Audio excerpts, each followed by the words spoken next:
المكتب التعاوني للدعوة والإرشاد وتوعية الجاليات بخميس مشيط. الحمد لله والصلاة والسلام على رسول الله وعلى آله وصحبه وموالاه. اللهم علمنا ما ينفعنا وانفعنا بما علمتنا وزدنا علما. As I promised a minute ago, today we'll be talking about a very interesting story that took place in the time of Prophet Muhammad sallallahu alaihi wasallam. If you look how Muslims love Prophet Muhammad sallallahu alaihi wasallam nowadays, and they have not seen him, they have not seen him. Have you seen Prophet Muhammad sallallahu alaihi wasallam? Has he spoken to you? No. What if he was among us? You see, imagine the people around the Prophet ﷺ, his close companions, how much they loved him. They are the ones, through their writings, through their own narrations, we loved Prophet Muhammad ﷺ because we knew him, through them. They are the ones who talked about his life, and this is why we loved him, alayhi salatu wassalam. Imagine how much love those people were having for Prophet Muhammad ﷺ. You cannot think of it. And this is why anybody who would come and say, we bring something about this deen, about Prophet, thinks he loves Prophet Muhammad ﷺ more than those people. Come on, you're playing games with us. So today I'll talk about a young man who lived in the life, during the life of Prophet Muhammad ﷺ. He was a shepherd. He was a shepherd around the city of Medina, along with many shepherds at that time.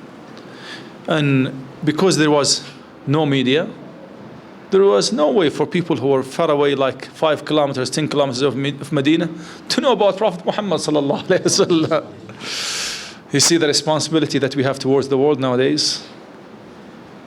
One message could go all over the world. You could inform people everywhere. So later on, they learned that Prophet Muhammad sallallahu alaihi wasallam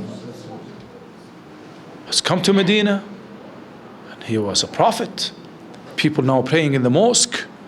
They have different way of life. They think differently. They act differently. They don't worship idols. Come on, what is this?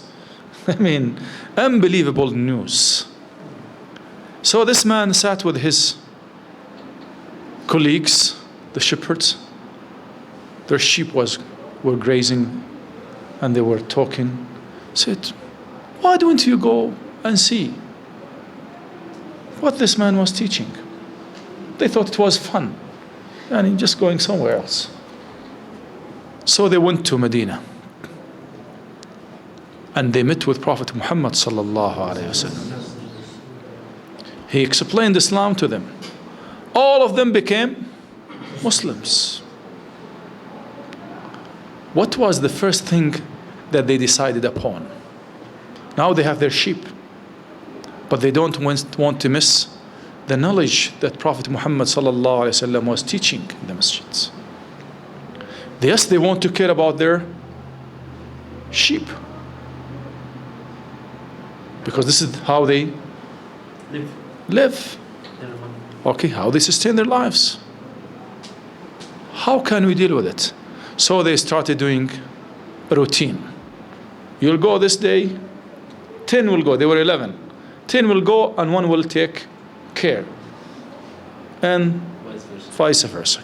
No, that's vice versa. Another 1 will take care, and 10 will go. Okay? So this brother is pulling my teeth. He's pulling my tongue. So they were doing this. You'll see, stay here today, all of us will go tomorrow. After tomorrow you'll be there, all of us will go. Then one day Shaitan came to him. He said, what are you doing? They are bringing the knowledge to you. Everybody is bringing. Now 10 people going. They're not enough for you. Everyone will bring you something. Even if you go by yourself, you will not get as much knowledge as they will bring you. So stay with the sheep and let them go. So you don't have to travel to Medina back and forth. He stayed for some time, and he said to them, no, you go. You bring the knowledge, I'll take care of your sheep. He's been doing that for some time. Then he started thinking, are you crazy?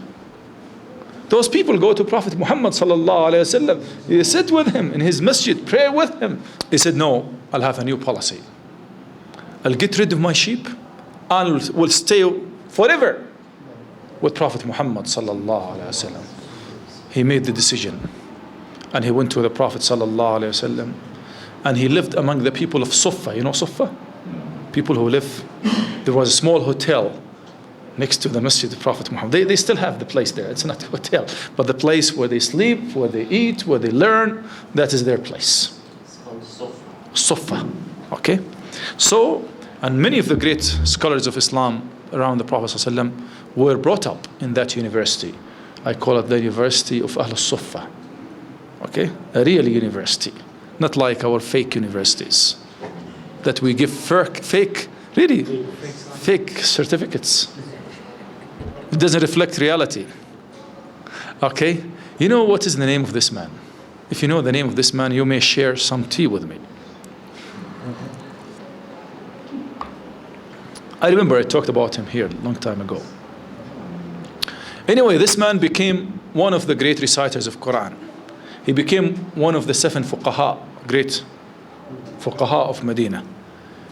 He once was the ruler of Egypt for a long time.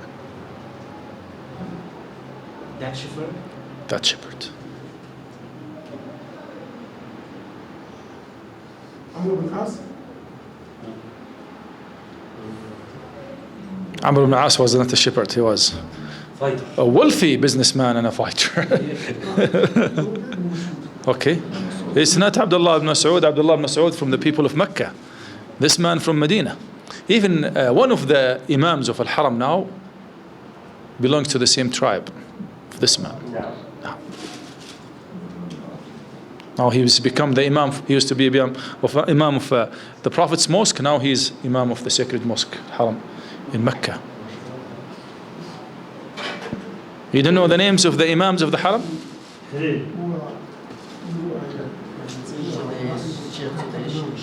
Al-Juhani.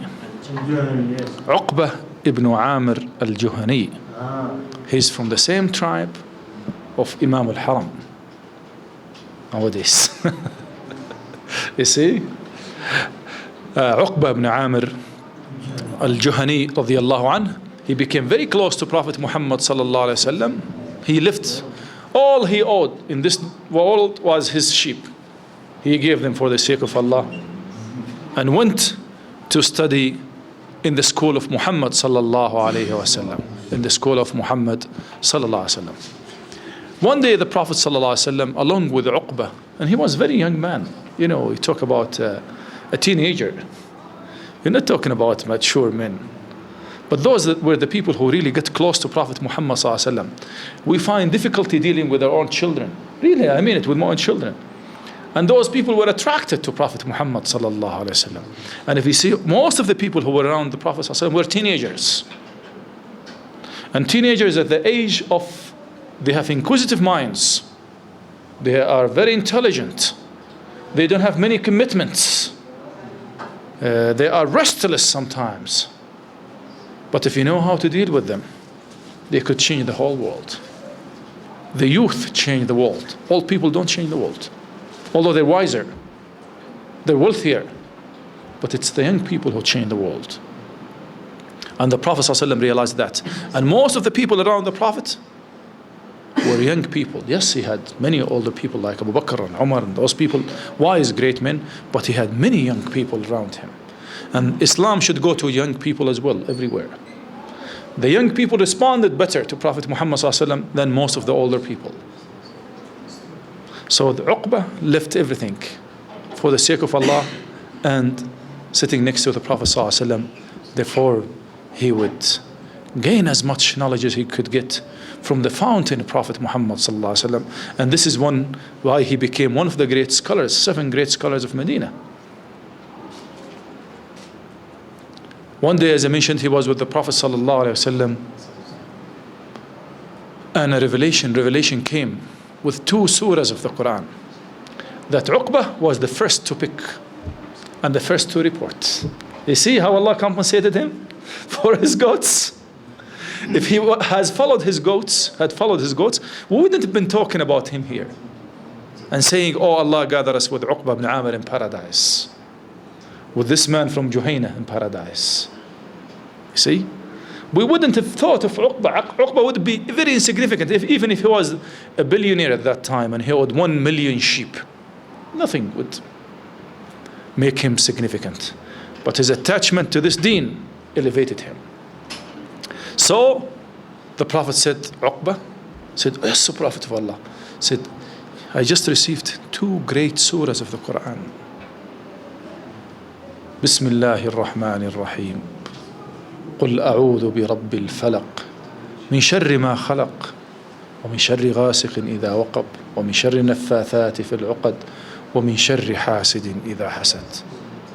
And the other one is بسم الله الرحمن الرحيم قل أعوذ برب الناس ملك الناس إله الناس من شر الوسواس الخناس الذي يوسوس في صدور الناس من الجنة والناس. Every time you recite it, the record goes as well to Uqbah ibn Amir radiyallahu anhu, the great companion of Prophet Muhammad sallallahu alayhi wa sallam. غفر الله لي ولكم وللمسلمين أجمعين.